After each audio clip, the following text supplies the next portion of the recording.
I realise how lucky I am as an actor and stuff, so I never really want to moan, but that said, this film was so difficult to make. It was a nightmare. I mean, the seasickness was like, the first 2 days, everyone was obviously really sick, and they gave us these pills. Like, a lot of us took this like yellow pill that was supposedly meant to like cure seasickness, but it was like a drowsy one. So I spent like a whole day like trying to keep my eyes open, and then the next day it was all sorted and it was fine. But I mean, the physical side of just being on a boat all day, every day for 6 weeks is really difficult. I mean, and these are like small little whale boats. There wasn't much space. They were sort of like crammed with props to make it look like we had supplies to survive with. So they were very uncomfortable, and we were in them all day. And you couldn't, like, there's no like jumping off and going to the bathroom. You can't be like, oh yeah, by the way, can I just... You just have to sort of like go off the edge, and so we all got to know each other very well. It was incredibly tough, and the dietary was kind of fun, you know. It was really difficult in the sense that we were just hungry all the time, but because we were doing it as a group and all of us were in the same boat and we were all doing the same thing, it kind of made it fun. And there was a bit of competition on set on who could get the skinniest and all that, and as you can imagine.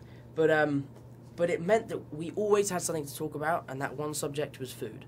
As soon as they said cut, someone would be like, oh God, I want some ribs now. So we always spoke about food, and that was it, really, while we were in La Gomera. But yes, it was pretty tough.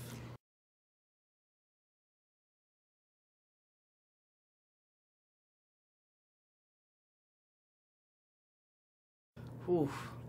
Well, Christmas was pretty close. It was like around the corner, and once I finished filming, we were advised to not like eat a huge meal straight away. So I sort of was building it up and starting to eat more, but then Christmas came and I ate like a mountain of food, and I spent like 2 days in bed. My stomach was just in bits. But yeah, we had a few cheat days. We had a few cheat days throughout the shoot, which were amazing.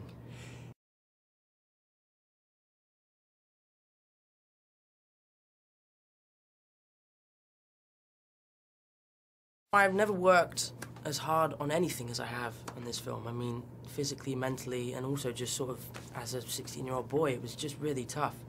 But I met some friends for life that I'm constantly seeing, and I've kept in touch with a lot of people. I learned a lot as well during this film. I mean, this was the biggest film. This is still the biggest film I've been a part of, and it was incredible how much I would learn every day just from working with Ron, from working with Chris, from working with all the other actors. So it was a massive learning curve for me, and also it opened up some amazing doors. I mean, it opened up a new level of cinema for me, and I've been very lucky. And it's the first film really since The Impossible that I've like really had to give it my all and really had to like go for it. And I'm incredibly proud of it, and I think the film is going to be fantastic with audiences.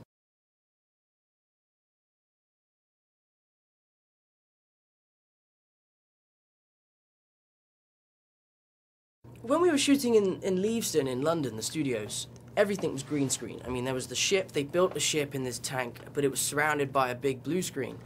And one of the things I find difficult about watching myself in films is that I can't connect with it, because I'd be like, oh, I remember shooting that shot, that was when I did this, and I was messing around with this. But because this film looks so different, like the CGI is amazing, and it looks like nothing I can remember from Leavesden, it almost feels like I'm not in this film. So I'm able to enjoy it just as an audience member. And I also look so different in this film. I mean, I have so much makeup on, and I'm really skinny, and I look like I'm dying. So this is probably the first film I've ever seen of mine that I can really connect with as an audience member and enjoy.